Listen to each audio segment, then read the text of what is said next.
Hello and welcome to the Talk Football podcast. It is me, your host Haji, and I'm back for episode 4 of the pod. And today I'm going to be talking about the Saudi Pro League.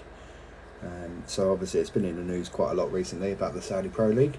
So I'm just going to give my thoughts and feelings on it, and we're going to have a bit of a rundown and a look at transfers, the sort of money that's being pushed around, and a bit of league history. So we'll start off with league history on the Saudi Pro League. Been going a lot longer than people probably think. So it was formed in 1976, and it's the typical 3 up, 3 down format. So there is a second tier. I wasn't even aware that there was a second tier. I haven't really looked on it too much, but so 3 up, 3 down on that second tier format. Al Hilal, most successful club, 18 league titles.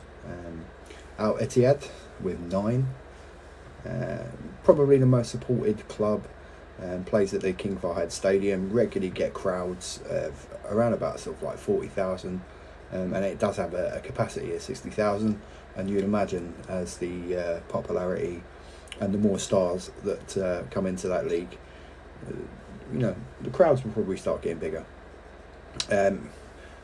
So another club to look at, Al Nazir. They've also got 9 titles. Al Shabab 6. Al Ali have got 3. Al Etifak, I hope I'm saying all these right, have got 2, and Al Fatih have 1. So that's all the the history of who's won the league across those. They do have their own domestic cups and stuff like that as well.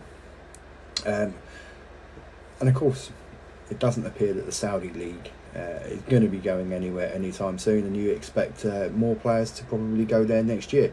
So after we've talked about the transfers, the amount of players that have gone in and out, the sorts of levels of money that's being spent in this league, we'll talk about the potential effect, in my opinions, on what possible effect that the Saudi League could have on the top European leagues going forward. So if we're going to look at the league total so far even, you're looking at around about, as it stands at the point of recording, 194 arrivals, and that is also interleague transfers of players as well, including that, not just players that have come in from major European leagues and other leagues around the world. A total outlay so far, which is just staggering, of just over 636 million euros, or it's crazy amounts of money. Departures, 172 players have moved out of their clubs. So yet again, that's been some inter-club or inter-league rather transfers, and then obviously players that have moved to other leagues around the world. So the league is a current loss without any kind of like TV revenues and all that being applied, purely just on transfers. That's a £620 million loss. But of course there'll be commercial aspects to that. There will be income into like sponsorship deals, TV rights, image rights and stuff like that. And of course, the clubs are going to make money on shirt sales and etc. all around the world. So we're going to have a little bit of a breakdown and look at the top clubs and what they've spent. It's worth bearing in mind that the PIF, the Public Investment Fund, which are the owners of the Newcastle, it's the sovereign wealth fund, they have bought a 75% stake in 4 clubs. Those 4 clubs being, if I write this down right, I'll get all the names right, I'll try. Al Ali, Al Ittihad, Al Hilal, and Al Nazir. So they've bought a 75% controlling stake within those clubs. So I'm not quite sure how that works, where one owner owning 4 of the top clubs in the league. I mean, I'm not quite sure how fair that works with in competition stakes. Where one team can go out and spend 90 million euros on a Neymar, and then another one of their teams only gets like a 30 million or whatever to spend on someone else, like or a Fabinho for 46 million, or a Brozovic for 18 million, a Mane for 30 million, a Malcolm for 60 million. Quite how Malcolm goes for 60 million, I don't know. But I'm gonna go through some of those top teams now, and we'll break down the major transfers in and out of the top Saudi clubs and top spending clubs. So I'm going to start off at which is just a staggering amount of money, with Al Hilal. So their expenditure at the moment, as it stands at recording, 289 million euros. So that's and the major signings. So there are other signings, some frees in and out, but the major signings being Neymar 90 million, Malcolm 60 million, Neves 55 million, Milinkovic Savic 40 million, Koulibaly from my club Chelsea 23 million, and Bono from Sevilla 21 million. So I mean, that's a mad amount of money for one. I say that because Chelsea have gone and done it, but in the context of the size as it stands of the Saudi League, I think that's an astonishing amount of money. And then next up on this mad spending spree was, as it stands, because of course the transfer window in Saudi is open for quite some time yet. So you've got Al Ali. So they've spent out on Mahrez from City 35 million, Ibanez 30 million, Saint Maximum from Newcastle 27 million, Edouard Mendy yet again from Chelsea 18.5 million, Frank Keze.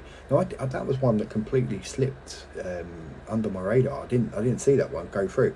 12.5 million for Frank Keze, and then of course Bobby Firmino on a free from Liverpool. So that's that's a sizable investment. So their outlay as it stands at the moment is like just over 123 million euro.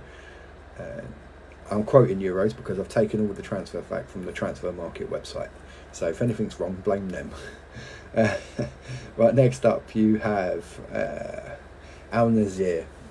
And of course they already had Ronaldo from the previous year. So and on top of that they've added Sadio Mane for Munich 30 million, Fofana 25 million, Brozovic, as I mentioned, 18 million, and then Telles from United for like 4.5 million. So their outlay, yet again, another 77, just over 77 million. Still, phenomenal amount of money. Then we move to clubs that on a slightly smaller scale. In Al Shabab, they brought in Diallo and Quella, 18 million, and was it I think it's 3.5 million on Quella, but that was that was from another Saudi club, so it's like one of the interleague transfers that had happened. So 20 odd million, but yet again you'd probably expect them to start spending more. And then you have El Ettifaq, which of course Stevie G has moved there as their manager. So at the moment they haven't done too much business, mainly some interleague free transfers, but most notable signing obviously was Jordan Henderson, some 14 million euro, and Hendry about 5 million euro. So that's the big movers and shakers. I would expect Ettifaq to probably, with Stevie G in charge, to bring in a few more players. And you would expect some of the other clubs to bring in more players as well, but obviously the PIF seem to have an endless amount of money to be able to spend. So I mean it's just insane. That's a crazy amount of money. That's 600 odd million to go into the league. So my thoughts on that being, what is the impact potentially for the the major European leagues? What impact does this Saudi league? Because it's not going to stop. You'd expect them to come and raid all the top leagues again next year. So looking maybe 1 or 2 years down the line, and I actually had a text from Paul, and he said that Danny Kelly featured on a Spurs pod. I hope he doesn't mind me using this, but featured on a Spurs pod saying that he wouldn't be surprised if Saudi clubs were playing within European competitions from next season. My personal view is I don't see that happening, but never say never in football. But looking long term, and particularly like commercially. So, you know, the TV rights money for the likes of the Premier League, La Liga, and all that. Particularly the Premier League, obviously, because you know it's a vast amount of money that goes into the Premier League TV deal, which you know gets highlighted every year because of how much the playoff game from the Championship is worth. And you know they say sort of 120 to 140, 150 million that those games are worth just being in the Premier League for the TV rights. So those TV rights are based on the fact that the viewership wants to watch the best league in the world, in my opinion, and with the vast amount of quality that goes into that. So if you start stripping, and this goes for all European leagues really, and all major leagues around the world, if you start stripping, you know, your viewable assets out of those leagues, then surely as a commercial product your value isn't what it's going to be, or isn't what it was. So could we get to a stage where the TV companies then start saying, well, you know, hang on a minute, we haven't got the Neymars, the Ronaldos, you know, the future stars going forward. We haven't got those players in the league, so, you know, people are tuning in to watch the Saudi league because this is where, you know, all the star players are. So we're not going to pay the money that we were paying last year. And where do you go for? Where do you come from as one of the league organisations as a potential argument against that?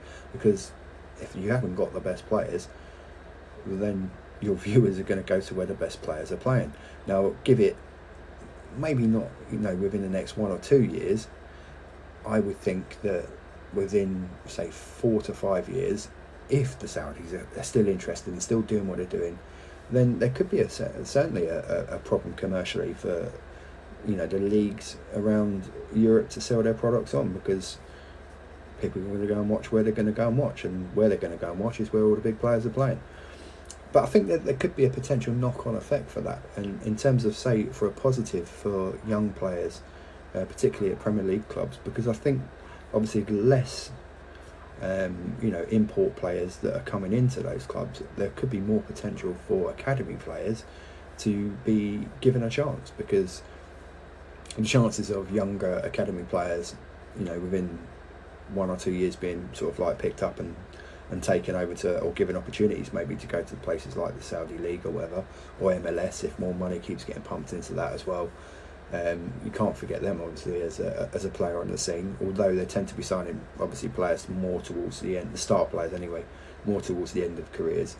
But I think that there could be a knock-on effect that younger players maybe could within the next maybe, you know, 3-4 years start getting a more of an opportunity at their clubs, due to the fact that there's far more you know, expensive high profile players potentially going into the Saudi League. So that's my take on the Saudi League at the moment, and obviously we'll keep revisiting this because we don't know exactly how many more players are going to end up there. So we'll kind of follow this up in like with a part 2, and we'll be looking at you know, any other current transfers that have gone through.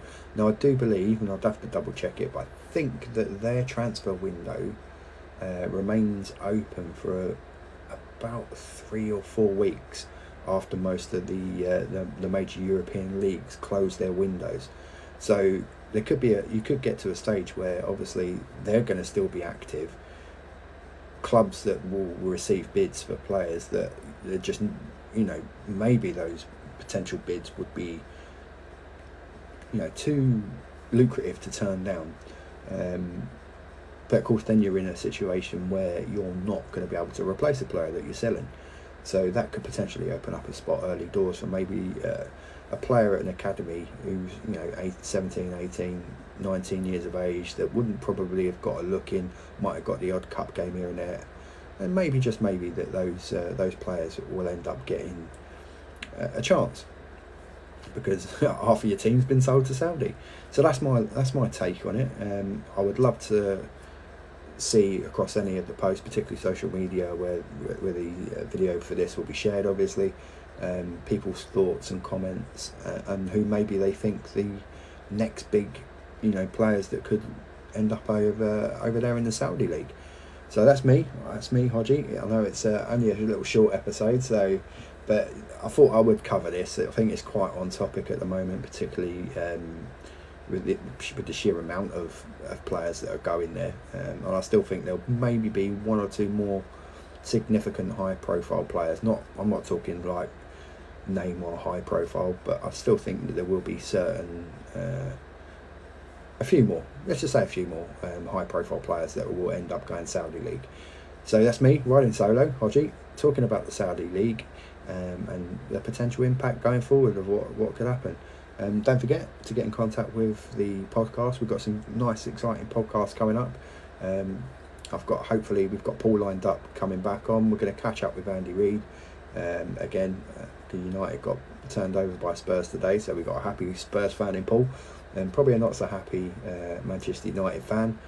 Hopefully we're going to have Adam James coming up talking about Derby, so we're looking at maybe potentially doing that first week of September to get him on. Obviously Derby haven't had the greatest start at the moment. Quite a few fans are already calling for the manager to go, so we're going to catch up with Derby in League One and potentially what their season could look like, because at the moment it's not looking particularly great, but it's early doors, a long way to go, a 46 game season. So yeah, again, like I say, don't forget, hit the link that will be in all of the podcasts bios, whether it's on the TikTok, whether it's on Instagram, whether it's on Spotify, the Apple Podcast, the Amazon Music, and if you're a fan of any clubs, particularly clubs outside the Premier League, we are live on TikTok now, so I have had a comment on there saying where will Ipswich finish. I don't know, it's early doors. I don't really think you can judge anything after. Maybe we'll look at, say, after 8 or 9 games. But if you're a fan of any of those clubs and you want to come on and talk about your club, you're more than welcome to. I do it normally over Zoom, and we have a conversation about your club for 30-40 minutes, and you get off your chest everything you want to say. It is as simple as that. It's just two people having a chat about football. There's nothing to fear. You're not being broadcast to millions. We're not that big yet, hopefully, fingers crossed, you never know, one day. But it's all about you guys as fans, one of the pod and fans of football, and you can come on and have your say. The only things I do ask is that if you are under the age of 18, you'll have to have obviously your parents' consent, but I can arrange that and have a consent form signed by them virtually with a confirmation, and we can get you on if you want to talk. And you can even come on with your parents, and you can both talk about your clubs or whatever. So yeah, do that. Don't forget, you can do the old-fashioned way. You can even email the show on talkfootballpdc@gmail.com. I'd love particularly to hear from people that run grassroots football clubs, particularly local football clubs that run like little leagues and stuff like that. I'd love to get you on and talk about your club, and if you want to, although we don't have a massive listenership here, but we are growing nice and steadily. And if you want to come on and promote your club, particularly to try and get other locals in your area to come in, more than happy to have you. So get in contact with me on the show, drop messages on TikTok here, and you can also, like I said, email. And as long as you hit that link, you'll get to the link tree and you'll find everything you need there. So thank you from me, Hodgie, your host on the Talk Football podcast, and we'll be joining you again for another new episode of this season 4, which we're off to a flyer, we're off to a cracker. See you very, very soon.